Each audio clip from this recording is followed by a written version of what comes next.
Welcome to the VBAC Home Birth Stories podcast. I'm your host, Ashley Winning, founder of the Motherhood Circle and creator of the Journey into Motherhood program. I'm a mother of two and have had two unplanned and unneeded C-sections and am planning my first home and vaginal birth. My own journey has sparked a deep passion to support women to find their own voice and strength to create the pregnancy, birth and motherhood experience you desire. This podcast is for women wanting to learn more about VBACs, especially home births, and for professionals who want to learn more about how to support VBAC home birthing women. Inside, we're going to share women's stories from surgical birth to achieving their vaginal home birth after cesarean. Now let's get started. Hi, Silka. Thank you so much for coming on and sharing your birth stories with us today and your home birth story. I'm really excited to connect with you and to share your stories on the podcast. Could you let us know a little bit about you, please? Hi, Ashley. Thanks for having me on here. My name is Silka. I live in Melbourne. I'm a mum of three, so I had two, just pseudo-planned cesareans in that they weren't classified as emergencies, and a home birth. Awesome. And how are you going in Melbourne at the moment with everything that's happening? Oh, it's pretty interesting. I think we're taking it day by day. I think we'll probably expect more lockdowns soon enough. The cases are going a little bit crazy around here. Yeah. Did you have a COVID baby or was it before COVID kind of hit?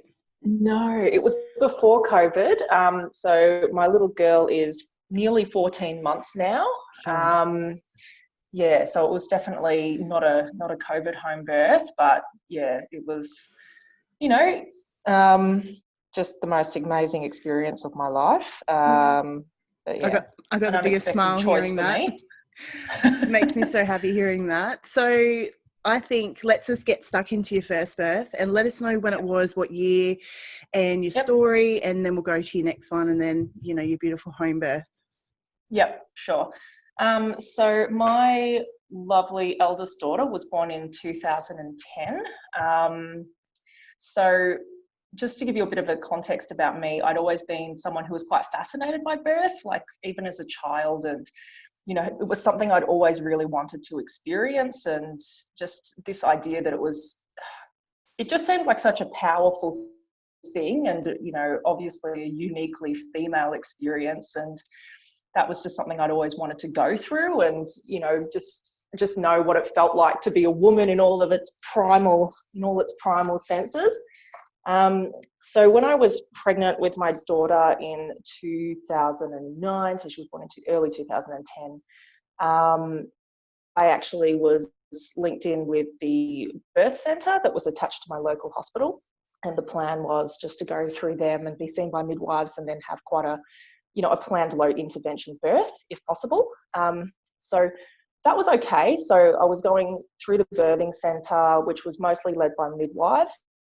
I remember at the time being quite surprised that you didn't get attached to a certain midwife or a certain two midwives. So every appointment you would get cycled through, and the rationale for that was that you would, hopefully know any midwife who was attending your birth. For me being quite young and naive, that was quite a shock to me. I thought that you would get a midwife, and how old were you? Because it seemed I was 24. 24, sure. So I wasn't a little baby, but I wasn't definitely wasn't. You felt young. A grown woman either. Yeah. I did feel quite young and definitely very naive. So I was going through them and I was quite happy. Really liked the idea and the concept. It's quite set up like a family home, I suppose, like a room, but the hospital's right there. So in the event that anything went awry, that would, they would have that facility and capacity to go take you in. So I felt quite reassured by that. Throughout my pregnancy, everything was tracking really well. The only concern that I had about myself and how things were going as things got later on was that I didn't feel like I was big enough, if that made sense. Like my stomach didn't seem to be growing as much as I thought. Mm-hmm. raising quite consistently from about 24 weeks. This is not, you know, is this normal? And I was being dismissed quite a lot, to be honest with you. The sort of comments was, you know, you're a first-time mum, it's normal to worry, you've got very strong abdominal muscles and that's why you're not showing, and blah, blah, blah. And so this just went on and on and on. And I think finally at about 34 weeks, I was like, look, I'm actually really, really, really concerned. I just don't feel, I feel like something's not right. And they said, okay, look, we'll refer you to get an ultrasound if that will make you feel better. And then you can go get it checked out. And I was like, yep, no, that would make me feel better. I'll go do that. So I went in to get my ultrasound done, and, you know, the scanner's sort of going, oh, no, clucking her tongue, and, you know, that doesn't look good. And I'm like, what's the matter? And she's like, yeah, your baby is very, very, very small. She's like, has anyone raised dwarfism with you? And so I'm just freaking out at this point. And I'm like, no, like, what are you seeing? And she's like, okay, so your baby is below the 3rd percentile on the charts that we use to measure. You're going to need to go straight to the hospital. And I thought, oh, okay. This is quite a surprise. But yeah, so I went straight in and was obviously immediately discharged from the birthing centre and went to the normal maternity unit. So when I was there, I think they gave me like a steroid injection because they were saying, you know, if we need to deliver immediately, that'll give the baby's lungs a chance to develop and all this other stuff. To be honest, I was quite fried in the whole situation. I was just very scared, so I wasn't really taking it in. What did end up happening is they ended up admitting me and monitoring me. So they monitored me for what ended up to be about a week, but at no time did they ever tell me what was going on. You know, I was like, is this going to be a cesarean? Am I going to be induced? Like, how is this going to work? And they would just sort of say, oh, you know, we haven't decided on things yet.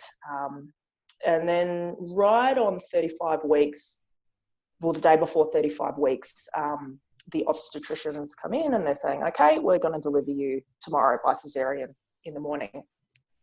Here are some forms that you can sign, basically saying that, you know, you're waiving your rights to whatever consent forms they get you to sign. I think I freaked out at that point. The obstetrician that came in to see me was quite young, and he was quite, I guess, abrupt and rude and didn't really explain what I was signing. And I'm reading the form and I'm like, what, like hysterectomy? Like what the? And he's like, oh, you might have to have a hysterectomy, the cesarean. I'm like, what? Those forms are scary, aren't they? Yeah. There's pages of stuff. Yeah, and stuff that for how casually they approach it, you would never think about like all these potential risk factors because it's so routine. But then when you actually read the potential complications, it just scared the absolute crap out of me. And, you know, me being me, I hadn't even done any research on cesareans. That was not my plan at all, rightly or wrongly. I didn't even consider what it might look like or what would be involved in it, nothing. So it was just a real shock to the system. I basically was terrified, and I think I may have even refused to sign the forms and just became quite upset. So they sent in another obstetrician who was actually really lovely, and he had a beautiful bedside manner, and he actually walked me through the forms and walked me through the complications and explained everything to me step by step, so I felt a bit more confident about what was going to happen. I still felt very frightened, but it wasn't, you know, just like, oh, well, here's your form and sign it because we might need to give you a hysterectomy or you could die on the table. It was much more kind. I remember that night just being full of fear and feeling very trapped, wanting to run away, but you know, the message that had been given to me was that if I did run away, that, you know, my baby would likely die. So I was quite, you know, not wanting that to happen, but, you know, at the same time, not really wanting to have a cesarean either. Did they explain to you what was happening with your baby? Like they said to you, you need to have a cesarean tomorrow. This is something we need to do. Your baby's at risk. But did they ever sit down and explain to you what was happening and the risks of, you know, if you were to continue with the pregnancy? No, they didn't. They just said that the baby's really small. So they'd been doing traces on me like multiple times a day, and everything had been going really, really well. So the baby, well, my daughter was doing, like, there was no signs of distress or that she was struggling or anything like that. But they were just very concerned by her size.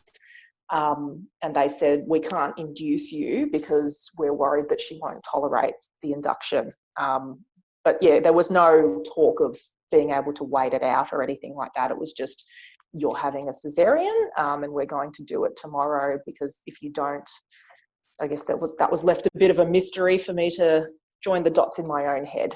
Yeah, which is not that great, but there you have it. So on the actual morning, when they were actually preparing me and doing it, I was terrified. You know, getting a needle in your spine is not ideal. But I will give absolute credit to the people who did the cesarean, like the orderlies and the anaesthetists and everything like that. Because I remember when they were putting the spinal block in, I was absolutely terrified, and the orderly actually just sort of stroking the back of my hair and, you know, saying, you're so brave, you know, and I felt really, really comforted by that. And just that small show of kindness meant the absolute world to me. Yeah, I can relate. Yeah. It's really important, isn't it, to have that compassion and kindness in that vulnerable space. Oh, definitely. It meant the absolute world to me. And the anaesthetists, again, were really, really lovely. They were explaining what was going on and what they were doing and, you know, what I should expect, which, again, just helps throughout the whole procedure massively. The obstetrician who performed the cesarean is quite an odd fellow. I don't have any sort of malice towards him, but he's got quite an odd bedside manner. I do remember him strolling in, and I had the curtain up at this point. I was lying down on the bench or whatever it is that they have you on, and he started commenting on, like, the tattoos that were on my body, and I remember having this distinct feeling of being like a slab of meat, and like dissociated from my body. I just thought, he's not even addressing me. He's talking about my body to his colleagues. This is just really, really bizarre. Yeah. It was just, the most surreal experience, to be honest. It was like I was not even there. So they've done the cesarean, and they've taken little Bubby out, and she's come out and she's thriving and she's crying and she's pink and full of life. They sort of quickly sort of showed her to me over the curtain, and then they whisked her off to the special care nursery. I don't even think people told me what her gender was or anything like that. It was just, you know, out she is and off she goes, which was just devastating. The fact that they still do that in cesareans, they just take the baby. Well, that's been my experience. They've just taken the baby away immediately. Has been probably the single most traumatic thing. But, you know, waiting in recovery and, you know, being there by yourself. And I remember a nurse asking me, you know, oh, what did you have? And I don't even think I could muster up the energy to respond to her in an appropriate way. I was just like, I don't know, the baby. I'm just like, oh, you should be a bit more excited than that. Oh, goodness me.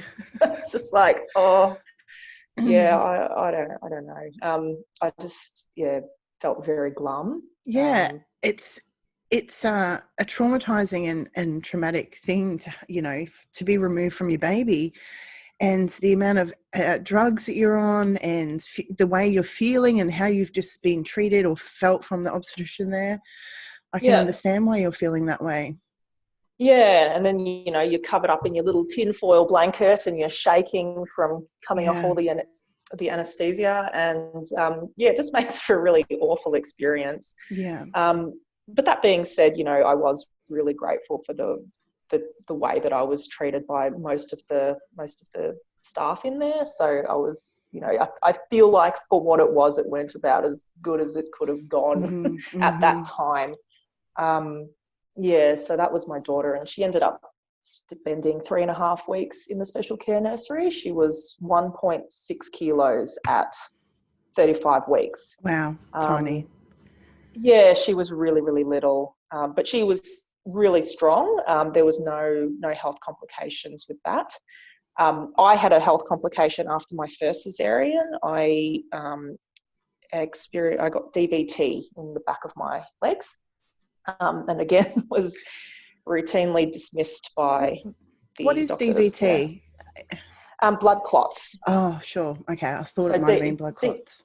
Deep vein thrombosis, Sure. which can be quite serious complication. You can have a pulmonary embolism, which would not be ideal, obviously.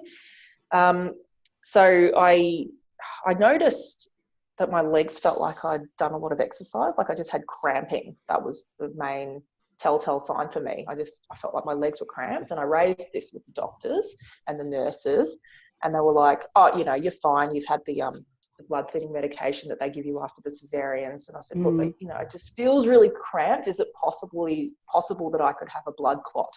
No. You definitely don't. You've got no other, there's no redness, there's no heat, it's not swollen. I was like, okay. But it persisted over the next couple of days. And I said, I'm really, really worried. And again, it was like, you know what, if you're so worried about it, how about you go down to your GP and ask for a referral and to get a scan done. And so off I went from the hospital to my GP to Doesn't make get a sense. referral. How can you expect a woman who's had surgery to just drive herself to the GP for specialist care when you're at the hospital and they can do that for you? It was idiotic. Yeah. It was completely and utterly idiotic. So I went and got my referral from the GP to get my scan done. And I had 4 major clots in the back of my leg. Wow. And so I had to go straight back to the hospital, as it were, to the emergency room, and to, be put on a management plan to get those clots resolved. But yeah, there was no apologies or anything afterwards. There was no acknowledgement that I had raised these concerns and had been dismissed to the extent that I was basically ridiculed and told to get out of the hospital, go to a GP, to at least go to someone who might take me seriously. And your baby's still in care at the hospital. Yeah. It was so full on, isn't it? It was a bit of a circus, to be honest, to put it lightly. So when it came for my second child, there was not even a thought in my mind. I was definitely having a vaginal birth. I didn't know there was this thing about once a Caesar, only a Caesar, I think, until I was pregnant, and people were like, once a Caesar, always a Caesar. And I was like, what do you mean? Can't I just have a vaginal birth now? I've never even been in labor. I don't know whether it's a possibility or not. And I felt very confident that I'd be able to have a vaginal birth. Went through the same hospital, of course, couldn't go through the birth centre, was immediately classified as being high risk. And, nominated to have a VBAC, and they're saying, that's great. We're supportive of you. And then yet at every single appointment, and I'm sure people who've attempted a VBAC or have gone on to have a VBAC through the hospital system can really relate to this. At every single appointment, it was the uterine rupture talk. It just went on and on and on. Do you know the risks? That's a common question. What I got asked at the hospital was, do you know the risks? And I'd say, have you checked my book? We've had this discussion many times by now. Exactly. It's so fear-inducing, isn't it? Oh, it's horrible, and it is recorded in your appointment notes every single time that they have said the risks have been disclosed, blah, blah, blah. It's written right there. And, I was just going with the flow. I was like, well, look, maybe it's just because I'm seeing a new obstetrician and a new midwife every single time, and they just don't have time to read the notes, and I'm just sort of humouring it and going through with it, whatever, whatever. That's fine. So, you know, we'd have the uterine rupture talk every single time. And while they're saying, you know, that a VBAC is, you know, a viable option, they're not really conveying that in any of their behaviour. I mean, what they're sort of suggesting to me is that it's incredibly risky, and, you know, it can be catastrophic, which it definitely can be. But, you know, I don't think that they really put that in perspective for you, because anything can be catastrophic. Did they go through the risks of a repeat cesarean with you? Oh, no. No. not once. Yeah. No, definitely not. Yeah, it's just all about the risks about my uterine rupturing and what that would mean. It would certainly mean a dead baby. Yeah. So, you know, you got to think about that. Yeah. So full on. Yeah, definitely. So how'd you get through that when you're going in, you know, easy with the flow, wanting your vaginal birth, you're having these conversations? How were you feeling leaving these appointments, and how did you come back still wanting to, you know, make the same choice? I guess I was still feeling really solid in my choice, but they were definitely shaking my confidence. You know, I was starting to become like, well, what if it does happen? You know, what if it eventuates and my baby does die? I had been doing like a lot of reading about VBACs, and I think, you know, from what I had read, it was not as doom and gloom as the hospital had been suggesting to me. But, you know, they seem so confident when they're giving you this message. They seem so sure that it's, you know, the riskier choice. So it definitely started to break me down a bit. I never came away feeling supported. Certainly not. I didn't come away from the hospital appointments feeling positive. It definitely shakes your confidence and makes you question your own judgment about things. And you feel selfish as well, I guess. Yeah. That was the other thing, you know, it was just like, you know, no one's going to give you a medal. It's like, I don't want a medal, but sure. It's nice to know that no one will indeed give me a medal for having a vaginal. I know, a lot of mindset things, hey? Yeah, definitely. So were you in obstetric care in the hospital? You were public hospital obstetric care. Why did you go obstetric care? Did you have any other risk factors or anything? Yeah, so the DVT from the previous cesarean, Sure. Okay. that immediately sort of jacked my risk up. And then at whatever week they do the glucose tolerance test, 26 or 28, yeah, around about there. Yeah, I had gestational diabetes. Sure. That, again, you know, apparently elevated my risk even further. That will lock you into obstetric care for sure. It certainly did. I was locked and loaded. There was no way I was seeing midwives. Yeah. Did you have growth scans with this pregnancy? Yes. Oh my God, yes. That was the other thing. I had a scan every bloody month initially, and then like increasing to every 2 weeks.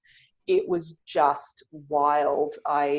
And again, I was so naive. I look back on it and I'm like, oh my God, you stupid idiot. I was just being, you know, absolutely channeled towards a cesarean against my express wishes right from the get-go. Yeah. So I was having these growth scans and baby was tracking along beautifully, my son, and was growing very well. And as you can probably guess, the growth scans is where it all really unraveled. I think, God, was it 37 weeks? I don't even know if they were doing them weekly at that point. Like, it was definitely getting like, you know, a real part of my life, having to have ultrasounds done.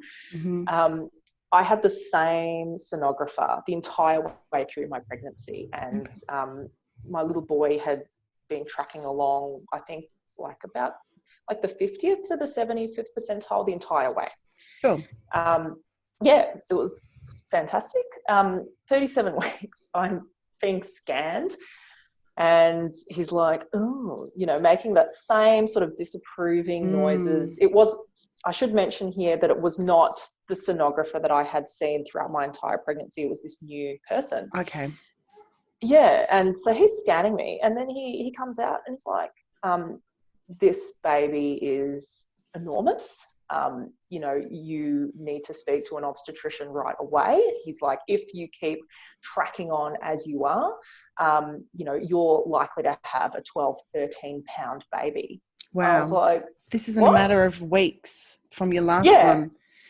Yeah. Interesting. I was like, it's like, are you kidding me?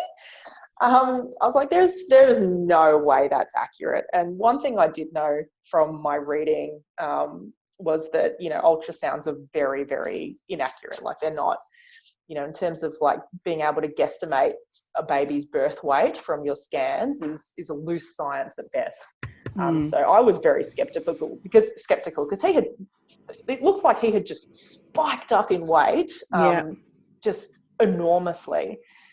So I went in to see the obstetrician, went up the next few flight of stairs and spoke to the ob, and he was just a nasty, nasty piece of work.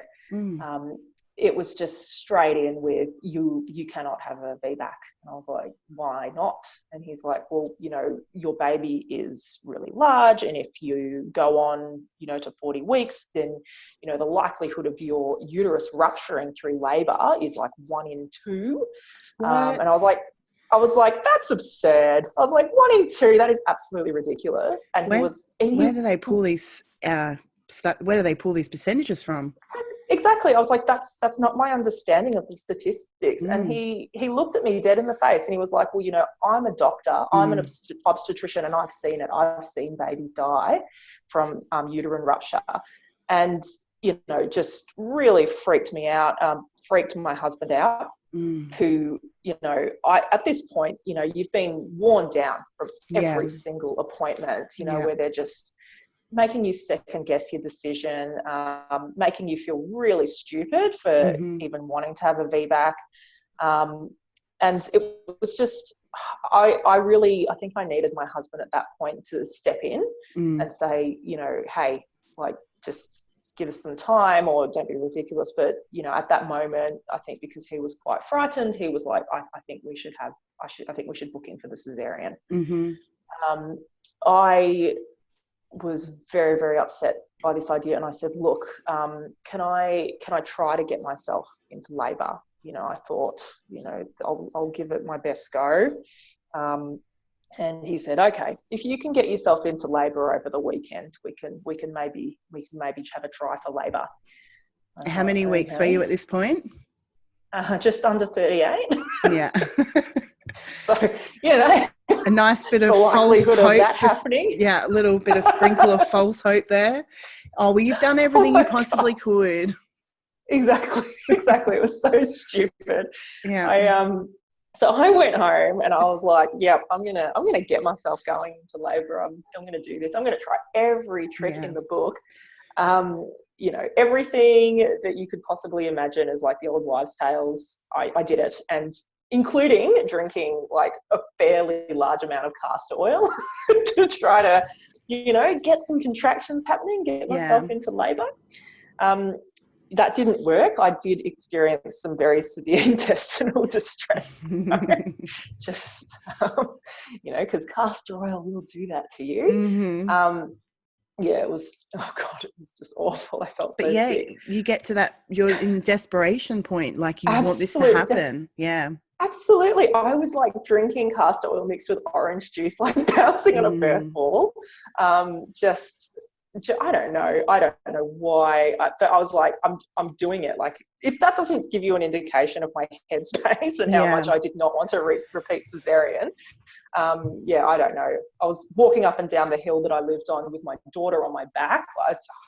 Anyway, little boy was very stubborn, didn't experience anything aside from like stomach cramps from drinking castor oil.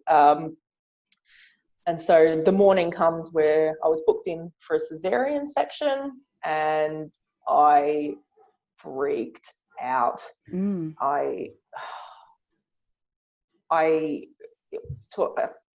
you're thinking about fight, flight, or faint, I definitely went into like faint mode. I almost went completely catatonic. I just was very, very, couldn't respond to my husband, who was trying to get me ready to get into the car to go to the hospital. Just couldn't verbalize, couldn't even look ahead, was just shaking, just full of fear, really, just absolutely terrified. Yeah, so I went into the hospital.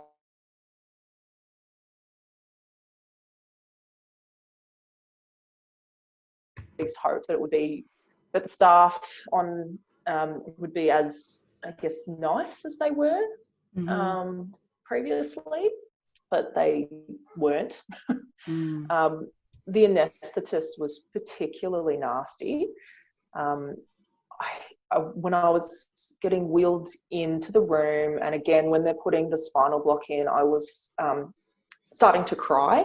I was, really, really freaked out. And she looked at me and she goes, "If you don't want to be here, you can just go and leave now." I was like, "Oh, I don't want to be here."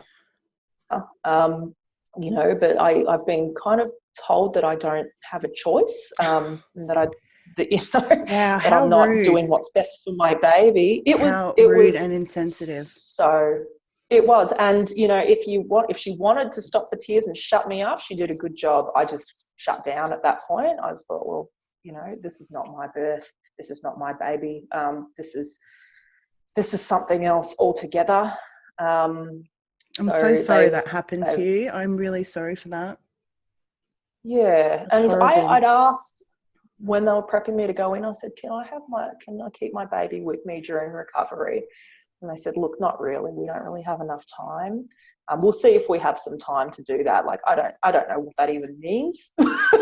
Why can't your baby be with you in recovery? I don't know. I have no clue whatsoever. Where was your baby going? It was just, where do they want to send your baby? To the nursery, the special care nursery. Goodness me. To wait for me once I've recovered. So it was very much so no, or we'll see, we'll do our best sort of thing. But we're a very busy hospital. We'll see what we can do. Oh my goodness.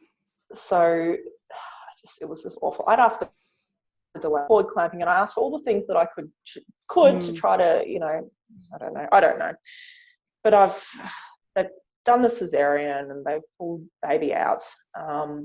And you've got the curtain up, so you can't really see what's going on. And next thing I know, all these bloody alarms are going off and everybody's rushing around the room, and no one is telling me what is going on. And I think at that point, I really started to hyperventilate and freak out. And, I think the OB at that point, she came around and she's like, "Are you okay?"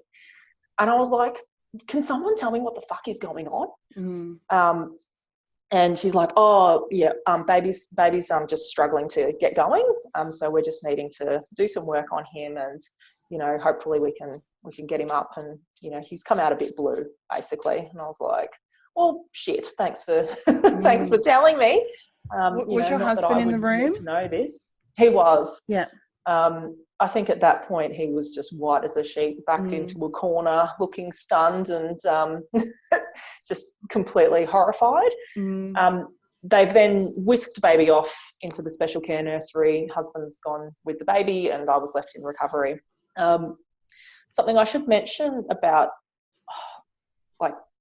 my tolerance to painkillers and anesthesia is quite high.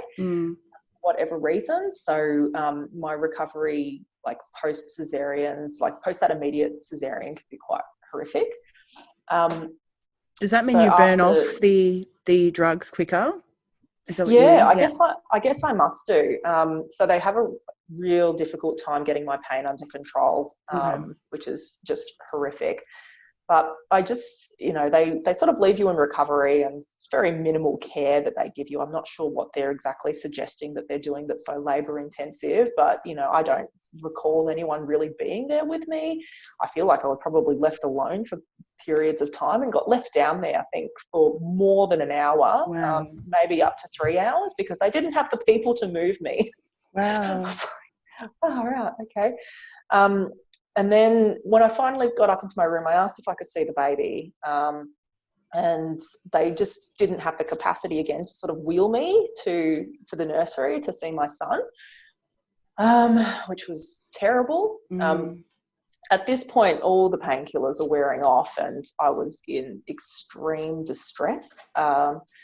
Just, that drug that they pump through you to contract your uterus. I could feel everything going on in full force. And, I think possibly imagine, and I think I started banging my head against like one of the metal bars on the side of the bed just to try to distract myself from the pain. I asked again, can I see my baby? And they said, we can't let you see your baby until we've got your pain under control. And I was like, well, I'm in pain here or I'm in pain there. Like, it doesn't matter to me. Just take me to see my baby. And they refused. They had to give me so many painkillers that at that point they were like, we are actually unable to administer you anything else. We're going to need to call an anaesthetist in to see what we can give you so that you can manage this. And so that's occurred and they finally got the pain under control. But the whole situation was really, really exhausting and utterly, utterly traumatic. And I think if I hadn't have had that home birth, like previously hadn't been able to tell that story without crying. It was just the most hideous experience of my life. Just, the way the treatment was awful. Yeah. I think it's the treatment, anyone, to be honest, that just, from my experience, it's the treatment afterwards and, the kindness that someone can show you or the opposite that really, because you're so vulnerable and you're so requiring them to do everything for you. You're stuck, like you said, trapped in this space and you're like an invalid. You can't do anything yourself. You can't even pick up your baby. And it's horrible. Yeah, I couldn't even take myself to the nursery to go see my baby, like it's just you're entirely beholden to them and what they will and won't do for you. And it was just absolutely grotesque. How big was your baby? 8 pounds flat. So what was that? 3.6 kilos. So 8 pounds. 8 pounds.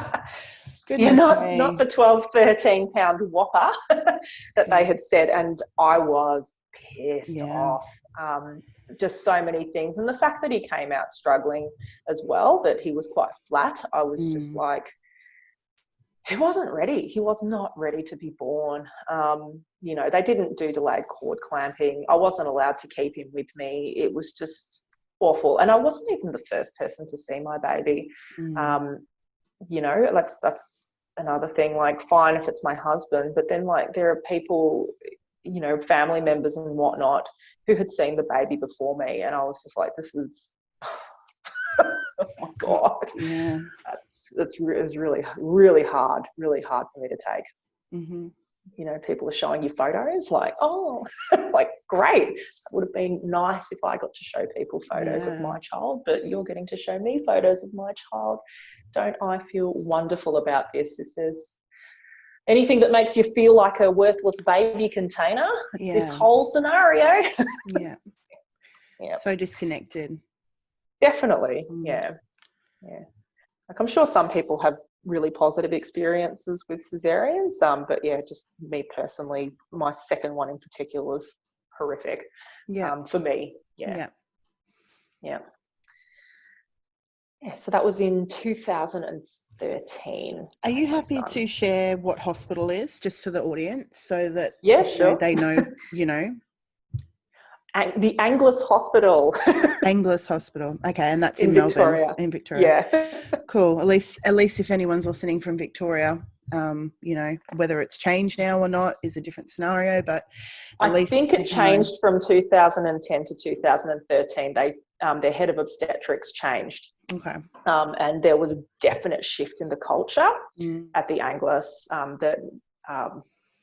that they undertook there, and their birth centre ended up being closed as well under the new obstetrician who was overseeing Eastern Health. That's nice. Yeah, why would you have a birth centre?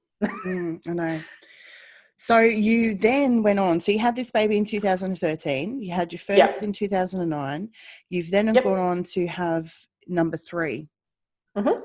And in 2019. And what were your thoughts when you've, fallen pregnant around, what you're planning for your birth with this trauma? Oh, Had you worked through the trauma? no, Ashley, I'm not going to lie to you. I was not happy about being pregnant Okay. at all. I was terrified. Yeah.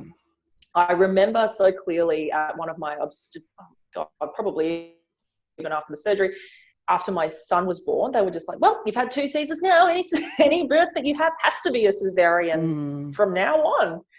And at the time, I was like, oh, well, if I ever have any more kids, at least, maybe that will help me come to terms with it a little bit better.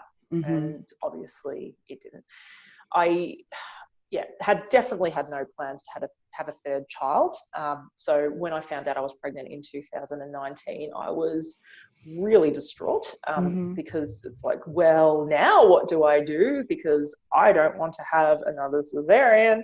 And they're telling me I can't have a vaginal birth, and what the flip does this mean? It was not a happy time for me, and I was in a bit of denial for a while about how things were going to go. Definitely considered having a termination. I was just like, I don't want to deal with this at all. Just absolutely terrified. I'd always wanted to have lots of kids, but this was not. I guess the idea of having another cesarean was enough of a deterrent for me. Yeah, and you had a really traumatic experience, and it wasn't how you'd ever envisaged. So, I think it's normal to feel, scared and, wondering what's going to happen and what your options are when you've been told this is your only option. Yeah, absolutely. So once again, I have gone into the hospital system like an idiot. And I wanted to go to Box Hill just to change it up a little bit, but I was not in their catchment, so they wouldn't accept me. So I was plonked at the Anglers once again. High risk obstetrician care. So I was going along to my appointments, and I think at my very first appointment, the OB said, oh, well, you've had 2 cesareans, so that means that you're going to have another cesarean. And I just could not muster the ability to agree. I just couldn't do it, and I said no, I'm not having a third cesarean. And she's like, well, we don't allow you to have a vaginal birth after 2 cesareans. And I said, well, this is a bit of a funny predicament then, isn't it? Because I'm not having a cesarean, and you're saying that you're not allowing me to have a vaginal birth. So where does this leave us? And she's like, oh, well, we can't, force you to have a cesarean without your consent. And I'm like, okay, so what are we doing then? Like, what does this mean for me? And she's like, well, if you're not willing to have a repeat cesarean, you're going to need to be counselled by the head of obstetrics. I was like, okay, I'll do that.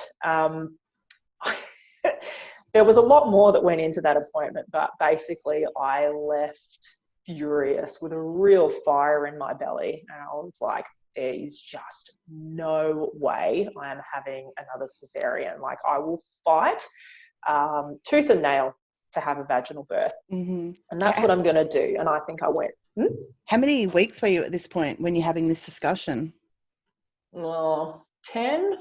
So really early in the pregnancy. Yeah. Really early.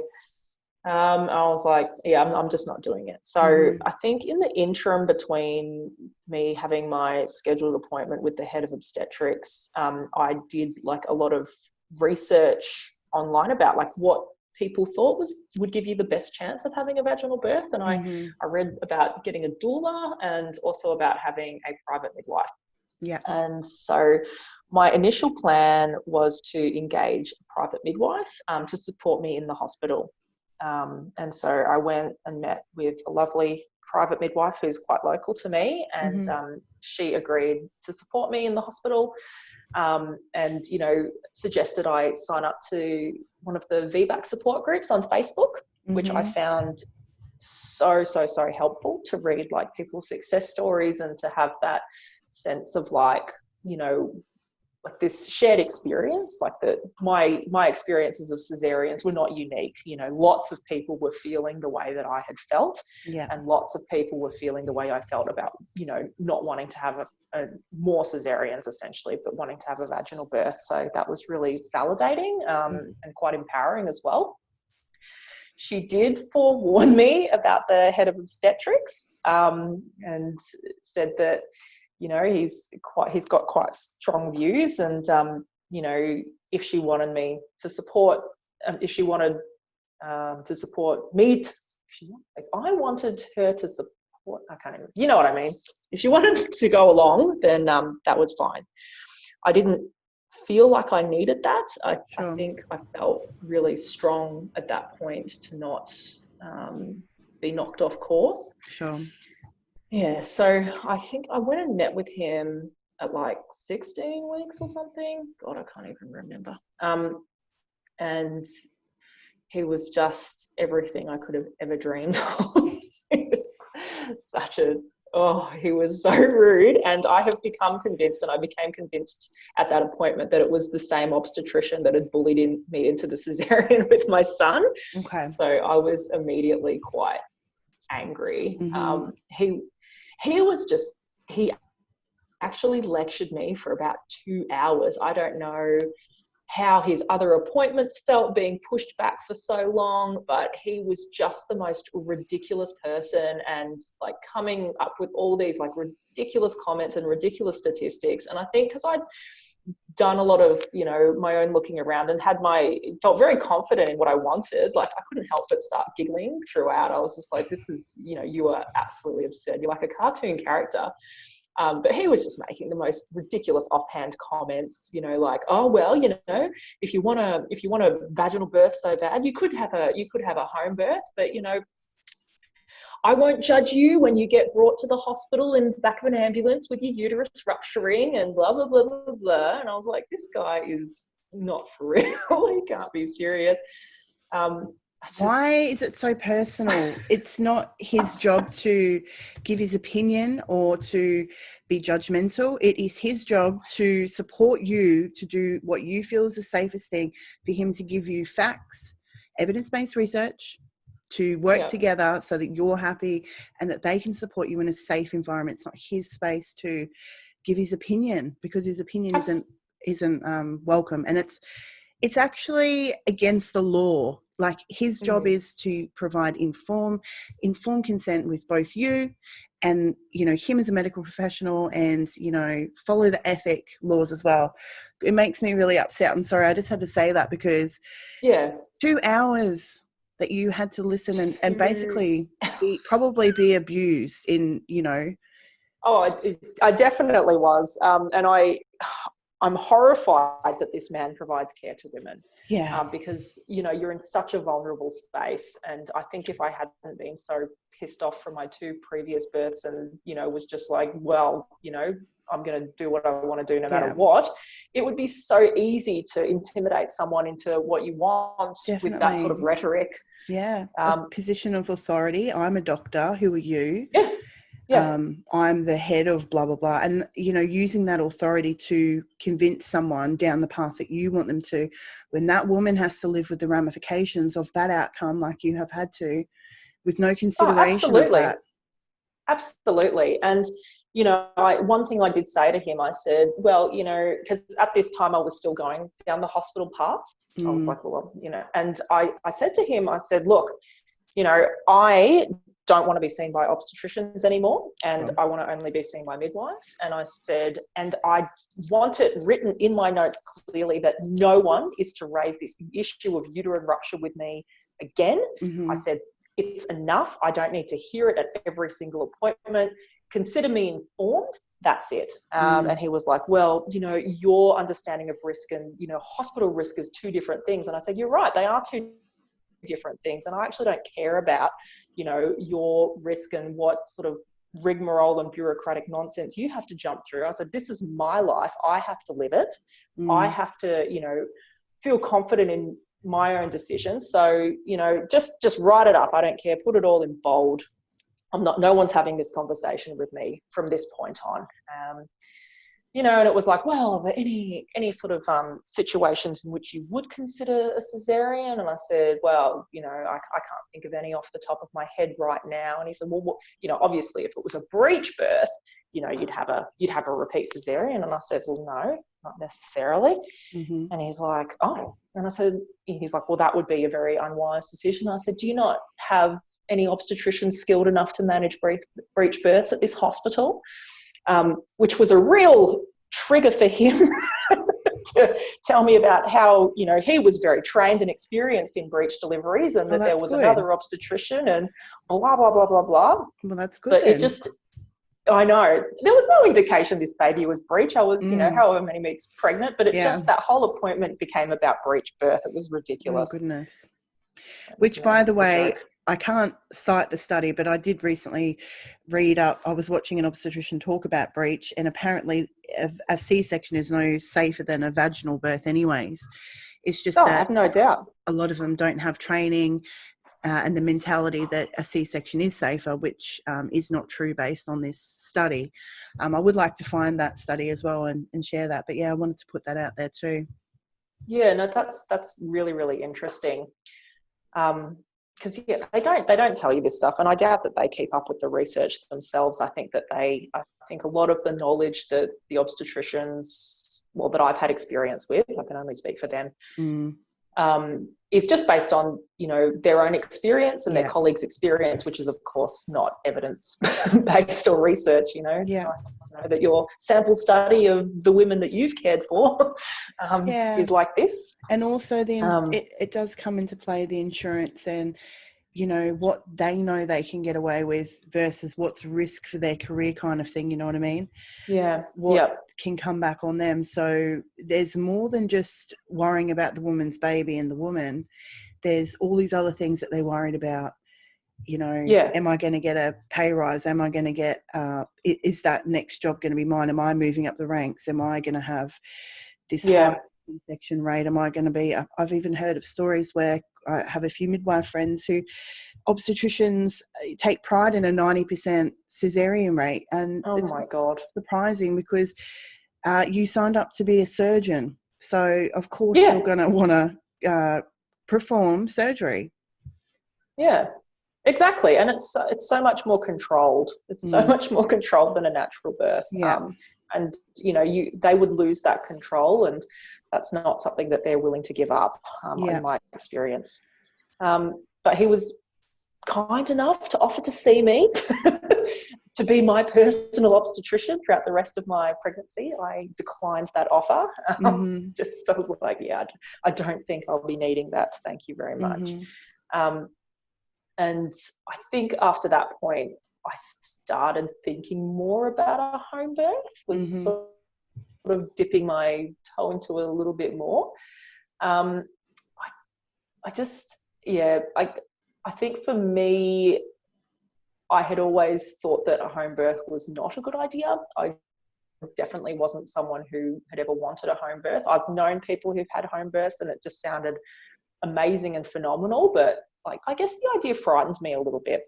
So for me to even get into that headspace of thinking, well, actually, maybe this is something that I want, was interesting. It was an interesting thing for me. A bit of a journey. Definitely. I'd watched The Business of Being Born and all that kind of stuff, and I think that that had a really positive impact on my mindset. I was just like, wow, I really, this is amazing, what birth can be. And I can't remember who it is. They had he was from the World Health Organization, and he made some comment about, if you want to have a humanized birth, then stay the hell out of the hospitals. And that really sort of shook me to my core. I was like, wow, okay, this is definitely worth considering. There's a lot of good resources out there, isn't there, to kind of plant that seed for you to take that journey? Yeah, definitely. Marsden Wagner, that's who it was. So I thought, I found a lot of things that he said to be really inspiring and encouraging.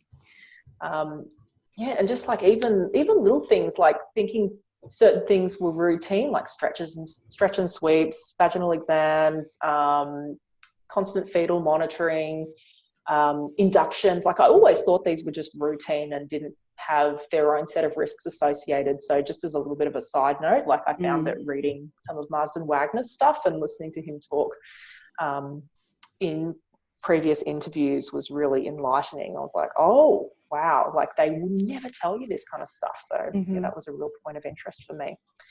I think when I met with my doula, who has also had home birth after 2 cesareans, which was amazing. Yeah. I started to sort of raise this potential of wanting a home birth with her. And she, we had discussed how this would work with the private midwife that I was currently engaged with. And she didn't feel very comfortable with supporting me for a home birth after 2 cesareans, just I think because of the DVT as well, and that I was on blood thinners, so I was on Clexane daily, and also because of the gestational diabetes, which I had again in my third pregnancy. Yeah. Were you managed with your second pregnancy? Was it diet controlled, or were you on medication with your second and your third? Second and third, I was both diet controlled. Sure. Okay. Yeah. So I was very lucky I didn't have to go on insulin for either of them. Yeah. Just had to really keep a tight rein on the carbs, which was very difficult for me. Yeah. I've had GD twice myself, so I can relate. It's a fun journey. Yeah, it's just awful. And the second time that you get it, they really they test you so early, you don't even get a nice window of time for ice cream or anything. No. I think I'm the most healthiest in my pregnancies, and my husband says to me, oh yeah, you can eat all this food, and I say no, because I've got to eat healthy. I know. Yeah, and he's like, oh, so he puts on weight and I lose weight.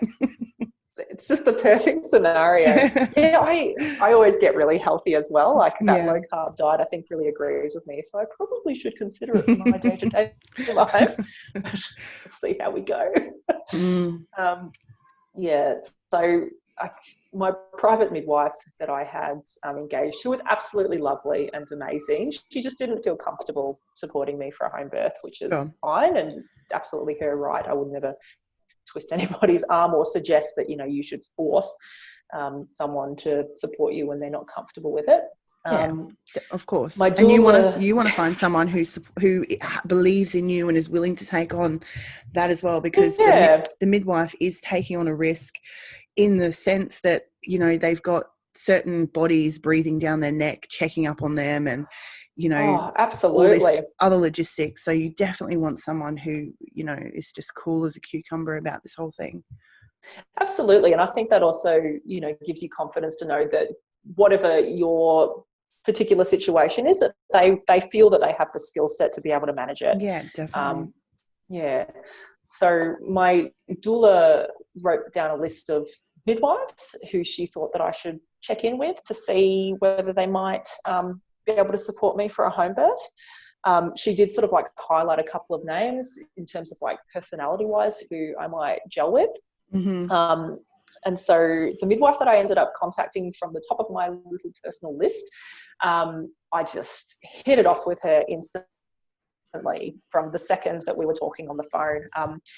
I told her about my situation and was quite nervous to get rebuffed, I guess. But she was just, as you say, cool as a cucumber. Nothing I said fazed her. She was like, well, if you want, I can come around to your house to have a meeting with you and we can discuss things further. But, I don't see, what you're saying to me right now as reasons why you couldn't have, a home birth after 2 cesareans. And I was like, oh my God, wow. I was so unbelievably thrilled to, I guess, start going down that planning side of things.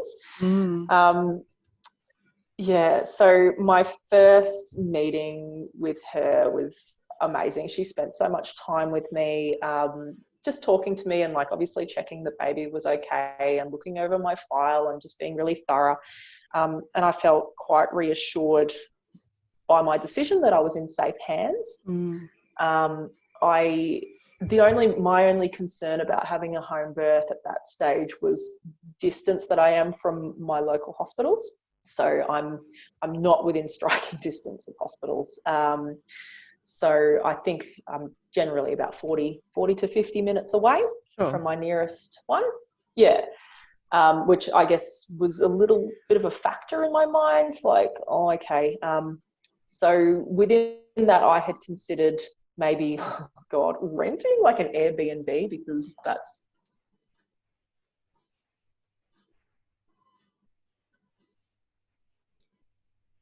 or something like that. All pretty average ideas in my mind. I guess for various reasons. I guess the idea of like renting out an Airbnb and not telling them that you're planning to birth in there and not knowing when you're going to go into labour. It's just a bit of a silly thing to do, but I know some people do choose to do that, and it works out quite well.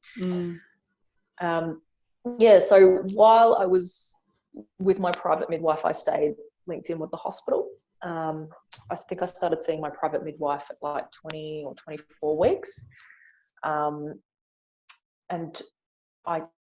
the reason that I stayed linked in with the hospital was, I guess, just in case I needed a transfer. I didn't really, because of how they'd been treating me, I was really worried that if I did wind up with a transfer, that I guess I was worried my midwife would get into trouble for seeing me. There'd been that issue with the surprise twin home birth and the deregistration of one of our home birth midwives in Melbourne, which had caused a bit of a kerfuffle at that time. And I was really scared that, it would impact my midwife professionally. If something didn't go, hospitals, I thought they could be quite heavy. And I've heard of people transferring, midwives doing the right thing, and women transferring at the time where it's supposed to be, and people calling, and because their views are, they have this one view that they work in a hospital and the hospital's the only way, and that's their view, and so therefore they this is what they're going to take it upon themselves to then do. It's a shame. So I stayed with the hospital, and so you were doing the appointments at the hospital? Still? Okay, but you never said like I'm home birthing or anything, you just kept going to these appointments? Wow. I don't know what I was thinking, but I did. That's what I did. And if anything, it just made me feel more determined to have my home birth, because they were just ridiculous at every single appointment. It was escalating ridiculousness. Just stayed with them throughout. And did they talk to you about the stuff that you asked them not to talk to you about? Was that still coming up?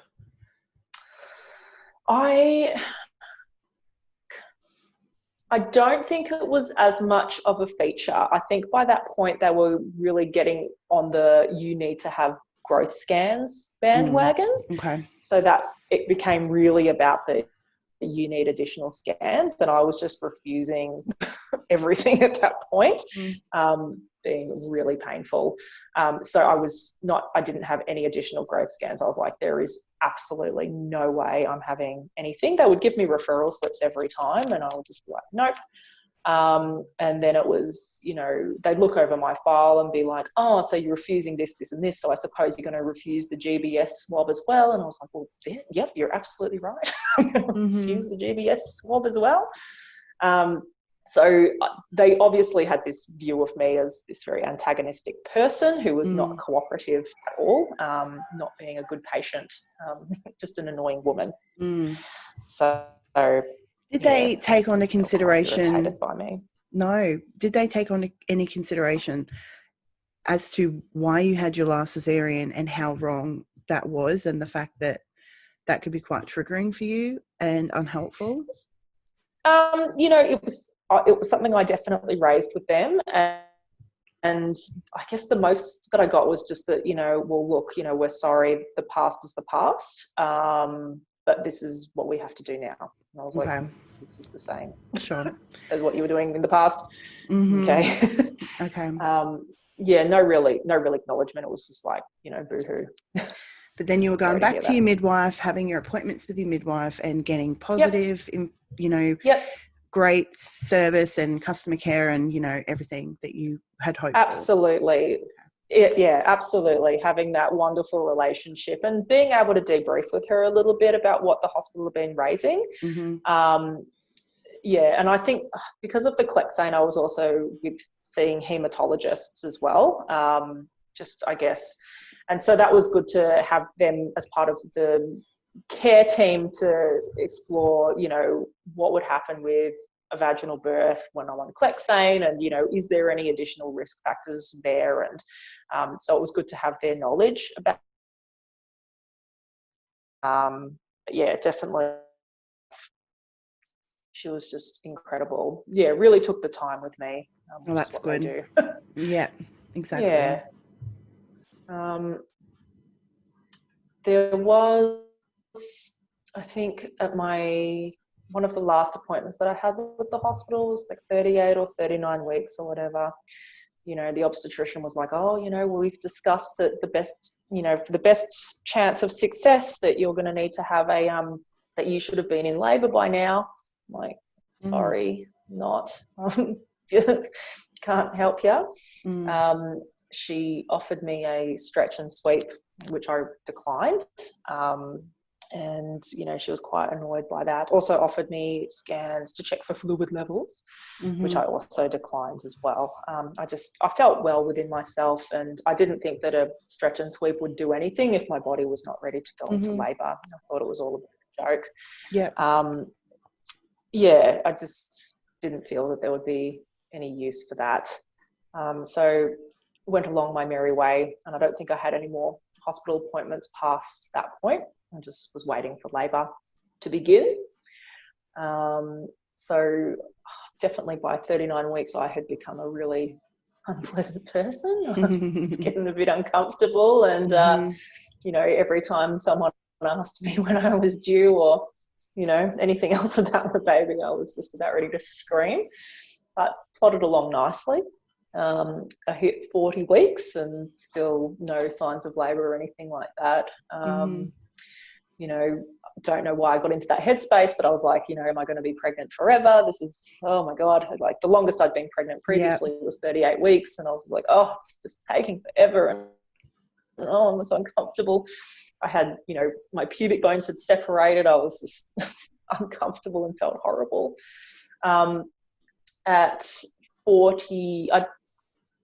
41 weeks, I went into full-blown labour, but I think for about 5 days prior, I'd had a lot of, I guess, like false labour, as it were. Like I would start contracting overnight, and then it would sort of fizzle out in the morning, and this would just go on and on and on. And I was talking to my doula and my midwife about it, and I'm like, oh my God, like why is this happening? Like I don't know that I'll know when I'm in real labour, and I don't know what's going on. And they both really just were like, look, you know, you'll know when you're in real labour. It won't stop. It'll just keep intensifying, and you know, try to get as much sleep as possible. So I'm thankful for that. I didn't get into that headspace of trying to ramp up the labour when I was having those contractions overnight. I was just trying to sleep, just knowing that, you know, it probably wasn't going to help the situation if I got up and walked around and bounced on a ball at 3 a.m. for hours and hours. So I was, you know, I very much so thankful for that advice, because, you know, it didn't mean that I was completely wrecked by the time I did go into labour at 41 weeks, which is, yeah, which I'm very thankful for. So 41 weeks, I think on the morning I lost my mucus plug. I had a bloody show, and I was like, oh, okay, well, that's what that is. And was sort of having mild contractions throughout the day, but just was trying to take it easy. I was watching Friends, I think, so that I could just be in a good mood and sort of chuckle along. My contractions were definitely starting to become more regular and intense by the afternoon. There's one point where I started to think possibly I was in that I was in labour, was when my husband had come home from the shops, because he had thought, okay, look, I reckon that you're gearing up. So I need to get some stuff to prepare. Got some snakes and some coconut water and whatnot. And so he'd come back from the shops and I had a contraction. I just remember like almost bearing him to the ground. Like it was so intense. I was like, okay, something different is happening here. The contractions kept ramping up throughout the evening, and I think at about 7 or 8 my husband was like, I need to call the doula, I need to call her and see what she thinks and see if she can come here, because I just feel like you need that extra support. And I was like, no, I don't, I'm fine. Like, I don't need anyone here. I'm not even in labor. I don't want to waste people's time, just being a bit ridiculous about it. And he sort of snuck off into another room and called her anyway. So she's popped up at about 9 and asked me how it was going. And, I think I was on my hands and knees at that time, just, maybe a little bit more convinced that I might be in labour. So I think quite early on she was there. She gave me a Blissful Herbs, something called Birth Boost. Oh my God, it was a herbal tincture. And I just remember feeling like a shift in the earth after I had a couple of drops of that tincture. I was like, what did you give me? Like everything just became jacked up to 11. It was the most intense response that I could have possibly imagined. But, it sort of got me into a rhythm of being in more established labour. Apparently what my doula has said afterwards was that my contractions were quite wonky, and that, were not really a consistent period of time apart, and I don't know, like they weren't doing what they were normally doing. She's suspecting that maybe the baby was posterior and was needing to turn around. So we did some spinning baby stuff, like the 3 sisters, to try to get the baby into an anterior position. Okay. And I'd done some hypnobirthing work, and I remember trying to do the breathing but feeling like my nose was blocked, and so breathing in with my nose I felt like I was suffocating, and I was like, I can't do it, just really not managing through the contractions at all. And then my doula's like, how about screaming? Let's just try screaming. And so I was yelling along with her, like really vocalizing quite intensely, and that helped me enormously. I remember trying to like match the pitch of my vocalizations with the intensity of the contraction pain, and that really helped me to focus and to feel pretty good about it. I think, at about like midnight, my doula thought it was time to call my private midwife. And so, because, things were starting to look like they're about to happen. So at about 1 o'clock, my midwife arrived, and she was just lovely, sort of checked in on me. Or super, super hands-off midwife. I will say that. That's good. It was great. Like she just, sort of checked in, and I think she just went and, listened and really watched over things discreetly, and never at any stage gave the sort of like a chaotic or stressed vibe or anything like that. So I felt quite reassured by everybody who was maintaining like this sort of calm veneer, or they just felt calm, and it just indicated that things were progressing well. I think at about 3 a.m, it was like, okay, I think you can get into the birth pool now and not have to worry about it slowing your labour. We think your labour is pretty well established. I remember getting into that warm water and having that instant sense of relief, and just sort of like bobbing around and really enjoying that. And then the second I had a contraction, I was like, this does not work. It's not helping at all. You lied to me. You've tricked me. This is awful.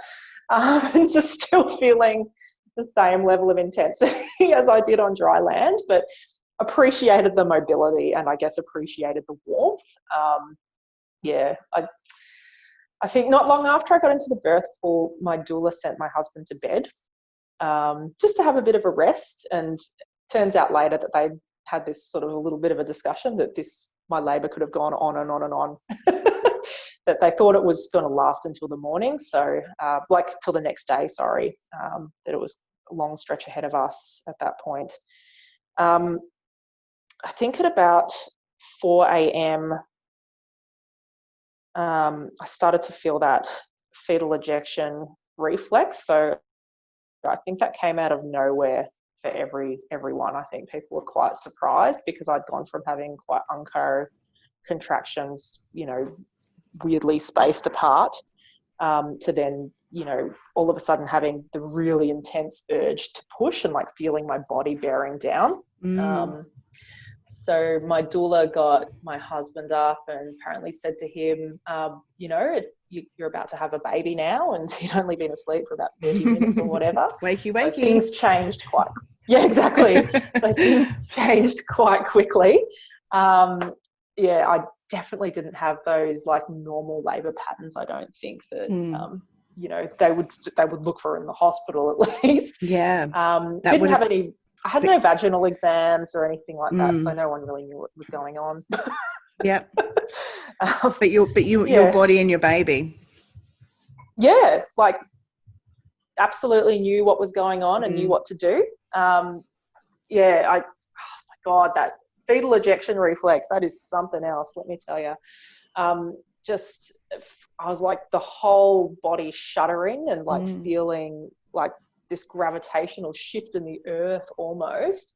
I was just like, oh my God, what is happening? Like it felt like reverse vomiting or something. So that was going on for a while, and I was on both my knees. So I was like sort of just up on kneeling, I guess, and nothing was really happening. Like I was checking inside myself to see whether I could feel baby's head or anything like that. And my midwife and doula were asking, do you feel like baby's coming down? And I said, I don't feel anything. Like I can't feel baby coming down. I feel like she's stuck. I don't know what's happening. And then, it was like, okay, well, rather than trying to breathe through when your body's bearing down, how about you try sort of like bearing down with it, which FYI was great. Like it really helped with the pain a lot. I found that like pushing with it was really, really beneficial. But still, I was like feeling inside. I couldn't really feel anything. And then it was suggested, okay, well, how about you get up, like plant one, when you're ready, put one foot firmly on the ground and keep your other leg kneeled. So I was like in a running start position. And as soon as that next contraction came, I felt this baby like barreling down, like just absolutely coming right down, and pretty much almost crowning at that point. Wow. With the next contraction, baby had crowned, and then with the third one, she just shot out into the pool. I was like, holy crap. And that was from putting one foot forward and the other foot backward. Did you feel like your body needed to do that? Oh, absolutely. Yeah. I think that my pelvis might have just needed to open up a little bit more because baby came out asynclitic. So she had a tilted head. So I think that maybe like navigating through the pelvis and the birth space was a little bit tricky for her. So just being able to have that mobility and to move around. But yeah, as soon as I got into that position, it must have just created that extra space needed. And she just absolutely roared out of me at the rate of knots. It was incredible. She came out not in the full call, but with the veil. So she had the amniotic sac like over her face. My waters didn't break until very, very late in labour. So like in the pushing phase. So that was like a shock, like no messy floors for me, just water in the pool. I just remember feeling like this waterfall was like gushing out of me. I was like, oh my God, I think my waters are broken. I think they're broken. It was amazing. I scooped, no one touched her. Like they sort of told me to, just grab her and like slowly lift her up out of the water.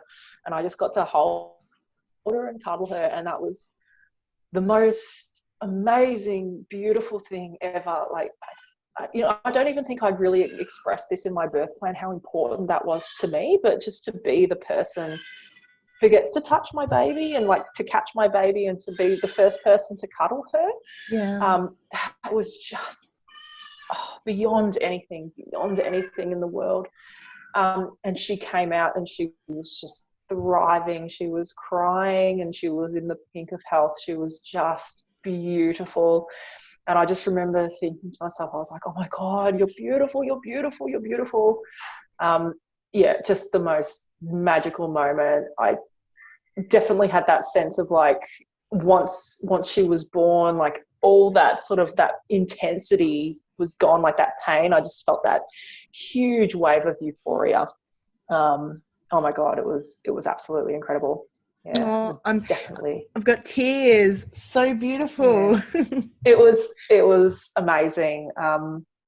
And I full credit to my midwife and doula and husband, who were just the most amazing support people. You know, she was born in my home, in the kitchen, in a birth pool by candlelight. I don't even think we had torches at that point. We were so disorganized.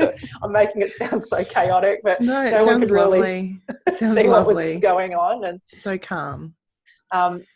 It was beautiful. And something that really surprised me throughout the labour was I had worried that I would have feared maybe having a uterine rupture, or like that would have played on my mind, but it didn't at all. Yeah.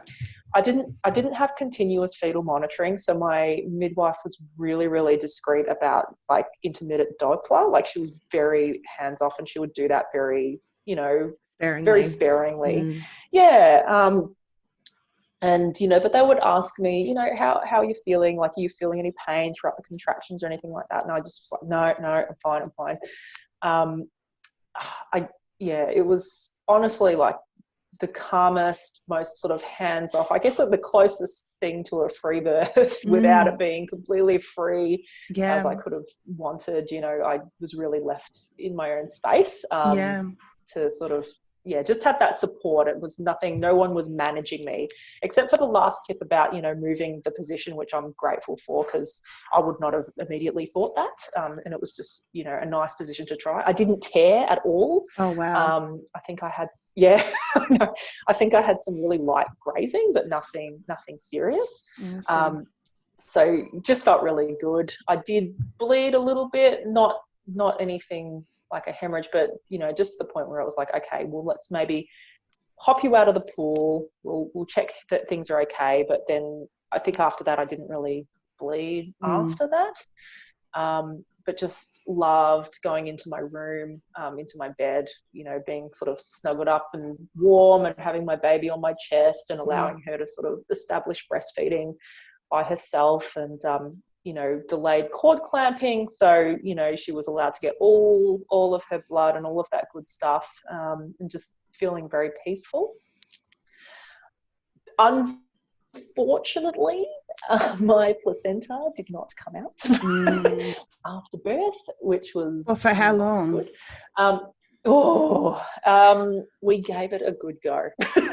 So we gave about 12 hours. Wow. Okay. Yeah, it's a good go. So tried lots of things. Yeah, it was a really good go. I'm really thankful that my midwife was so experienced, because she's like, oh, look, I'm not confident like giving you the shot and like using traction to pull it out. She's like, you know, you're not bleeding, and I'm worried that this placenta's like not come away, and that if I do that, like it'll break apart inside of you essentially, which would have been pretty chaotic at home. But, you know, we just sort of left it, and, you know, my midwife hung out in the spare room, had a sleep, you know, was just like, you know, let me know once you go to the toilet and see if the placenta comes free. It didn't. Called some people, and, you know, was very sort of supported, tried different things, like suggested that I sort of explore myself as to where it might be sitting, because I think they said sometimes it can sit just inside the vagina, and it's just not, you just sort of need to tug it out. But it was definitely not there. It was way higher, and inside my uterus. So the decision was made finally. I made the decision finally that I wanted to go to the hospital to see what they could do and have it removed. And my midwife and husband and baby accompanied me there. Went to the Angliss Hospital, where I was really, really shocked by how supportive they were. I think, once the baby was out, I think they were just like, well, who cares now? You know, baby's here, baby's safe and beautiful and no health worries with baby. Like, this is just a routine thing as far as like manual placenta removal. Sure.